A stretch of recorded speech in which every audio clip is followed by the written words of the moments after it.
এখানে শেষ করে এই যে চলছে আজ থেকে 550 বছর আগে যে পরিবেশটা আমাদের ছিল, এটা যদি আজকে থাকতো আমরা কি টিকে থাকতে পারতাম? কেন আমরা কীর্তন করছি? বলি মহাপ্রভুকে আনন্দ দেওয়ার জন্য। কেউ কেউ বলি আমরা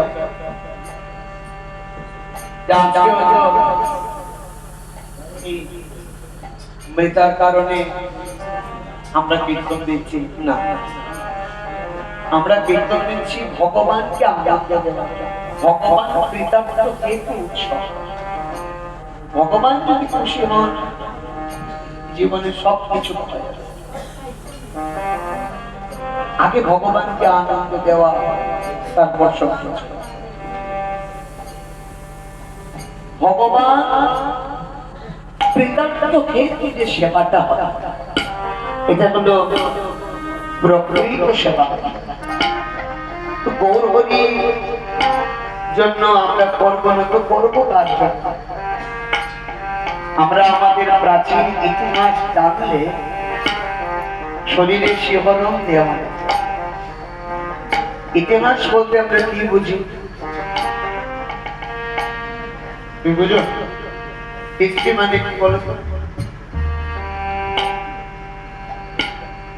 একটু আগে গান বাজলো মাইকের মধ্যে, আমি শুনলাম কৃষ্ণ মানে কি, রাধা মানে কি, গুরু মানে কি, বাবা মানে কি, মা মানে কি। খুব সুন্দর কথা, এগুলা কথা আলোচ্য বিষয়, কিন্তু সবার আগে আলোচনাটা কি হবে? ইতিহাস মানে কি?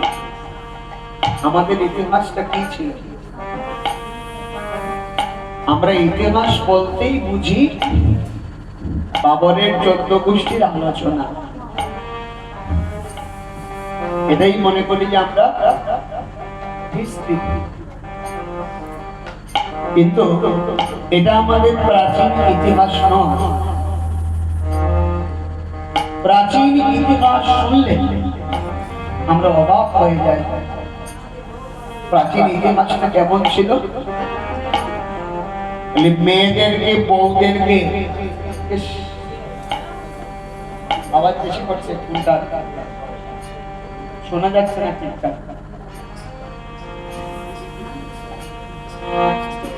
ইতিহাস ছিল কেমন? বলে মায়েদেরকে, মেয়েদেরকে, বউদেরকে ঘর থেকে বের করে বাজারে, দোকানের বারান্দায় রশি দিয়ে খুঁটার মধ্যে বেঁধে জ্যান্ত শরীরে কেরোসিন ঢেলে আগুন লাগিয়েছে।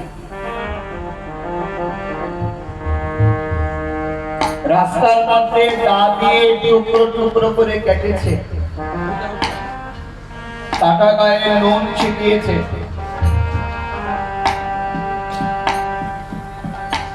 আরো শুনবেন?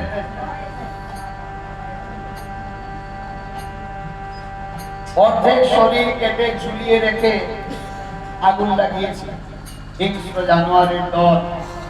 তথাপিও আমরা ঘুমন্ত সনাতন ধর্মী হিন্দুরা আমরা জানি না। এত কিছু জানার পরেও আমরা হিন্দুরা জানি না। জানি না কেন? বলে স্কুল কলেজে বাবরের জীবনী পড়িয়েছে, আমাদেরকে প্রাচীন ইতিহাস পড়ায় না। যদি পড়াতো তাহলে আমরা হিন্দু ঘুমিয়ে থাকতাম না, আর আমাদের উপর এইভাবে আঘাত করতে পারত না। সবার আগে ধর্মকে বাঁচিয়ে রাখতে হবে, তবেই তো সমাজ টিকবে। সমাজ চেতনামূলক কথা, কথোপকথন কত হয়, ডিজে গান, বক্স বাজিয়ে রাস্তার ধারে 100 বার খারাপ। যেমন কীর্তনের প্রয়োজন, যেমন হরি কথার প্রয়োজন, ঠিক যেমনি ডিজে গানের প্রয়োজন, নাচের প্রয়োজন, বন্ধু বান্ধবীর সঙ্গে ঘোরা প্রয়োজন, পিকনিক করা প্রয়োজন, সব কিছু প্রয়োজন, কিন্তু নিজের ধর্মকে বাঁচিয়ে, নিজের ঐতিহ্য বাঁচিয়ে, নিজের সমস্ত কিছুকে বাঁচিয়ে তার আমরা আমাদের ধর্মকে ডুবিয়ে, আমাদের ঐতিহ্য সংস্কৃতি, আমাদের সংস্কৃতিকে ডুবিয়ে আমরা স্মার্ট হতে চাই, আমরা এবিলিটি বাড়াতে চাই। আমরা বলি we are educated. School college ইউনিভার্সিটিতে আমরা পড়ি, বড় বড় ইনস্টিটিউট থেকে পাস আউট করে আমরা বড় বড় ডিপার্টমেন্ট জয়েন করি, বড় বড় পোস্টে র্যাঙ্কে যাই। এটা আমাদের স্মার্টনেস নয় যে না আসলে এটা আমাদের, এটাকে স্মার্টনেস বলে না। স্মার্টনেস কাকে বলে? অবস্থার পরিপ্রেক্ষিতে মানিয়ে চলাকে বলে প্রকৃত আধুনিকতা। অবস্থার পরিপ্রেক্ষিতে আজকে দেখুন চোখের জল করে মিডিয়া খুলে দেখুন বাংলাদেশে কি করছে। সেদিন দেখলাম লম্বা একটা তরোয়াল নিয়ে দুই হাতে দুইজন ধরেছে, দুই পায়ে দুইজন ধরেছে, এইরকম মারছে বাঁচার জন্য। চোখ ছোট ছোট করছে, তা দিয়ে এইরকম করছে।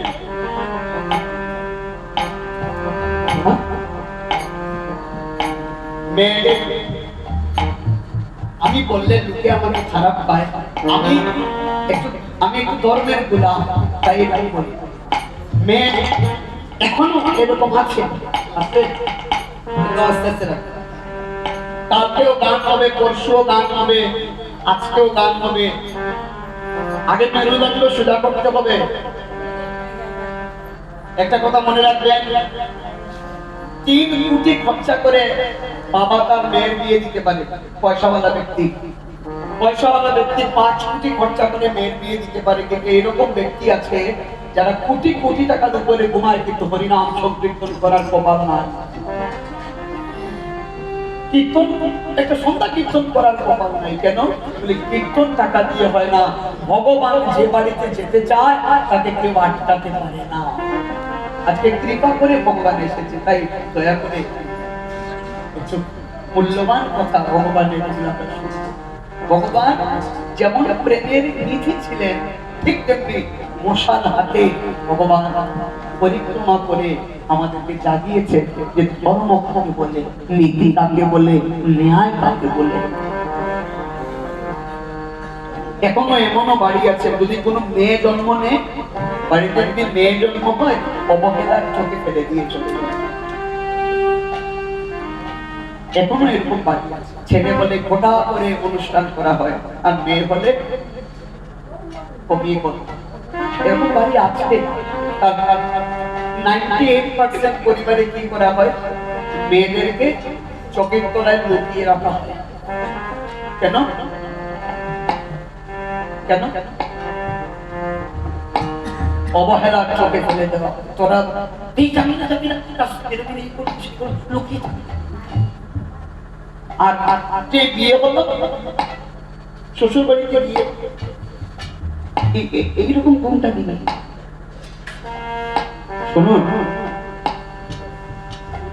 আচার আচরণ, স্বভাব, নীতি, ভূমিকা দেওয়া, মান মর্যাদা যেরকম শেখাবেন, ঠিক তেমনি অসুরকে নিধন করার জন্য তাহাটা ধরতেও শেখাবেন।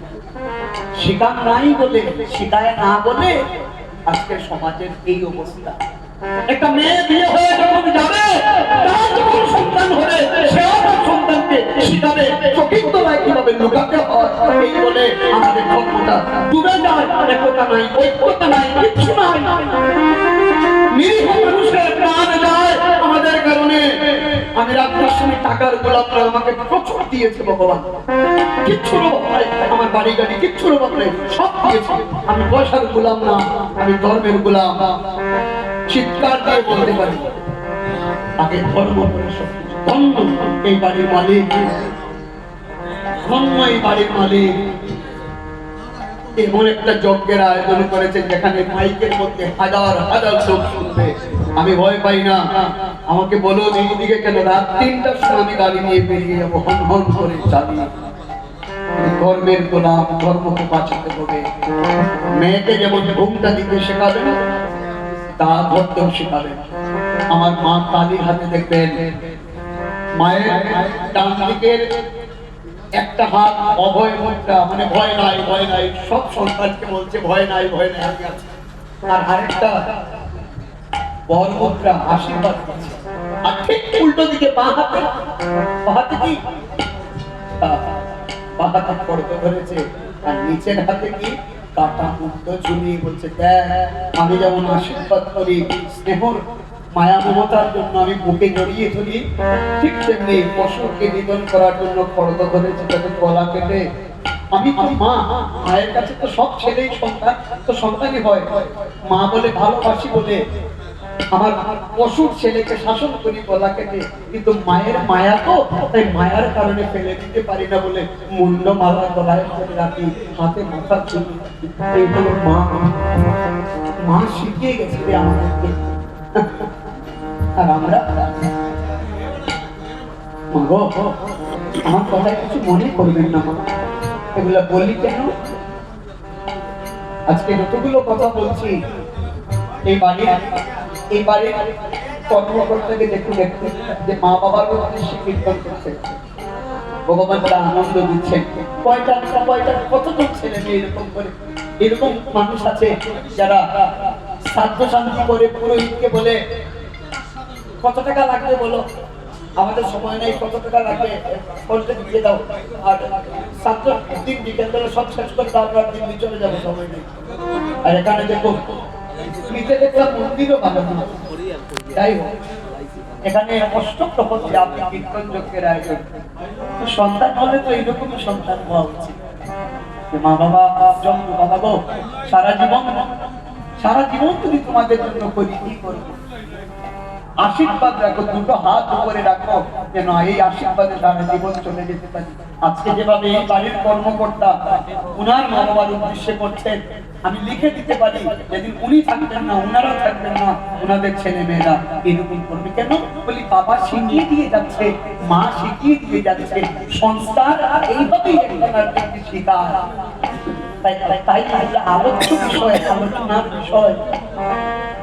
ধন্য এই বাড়ির মালিকরা, ধন্য এই বাড়ির কর্মকর্তারা। আমি রাজস্বামী প্রণিপাত জানাই এদের কাছে, ভক্তের চরণে আমার গুরুমন্ডিত প্রণাম। ধর্ম শিক্ষার আলোচনা তৎকালীন সময়ে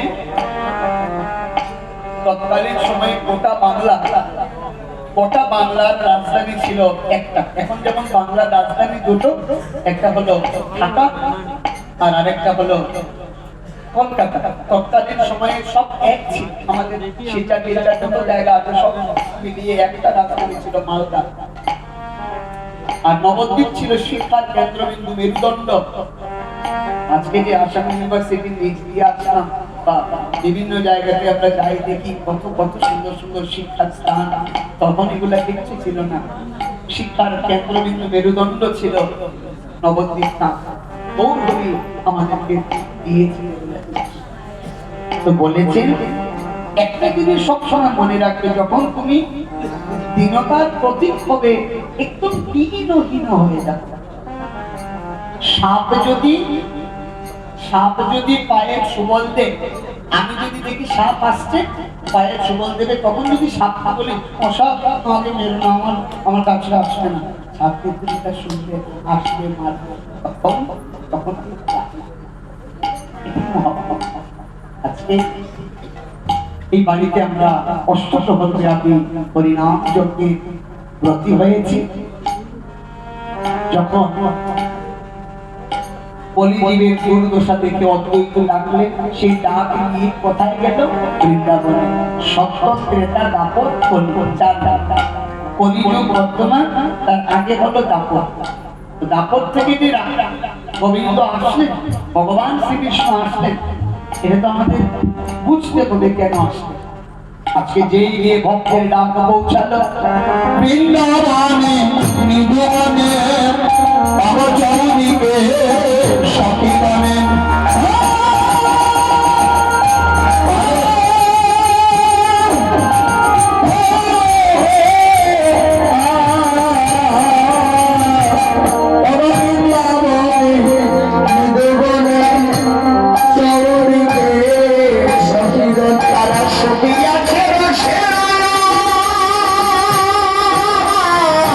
আল্লাহ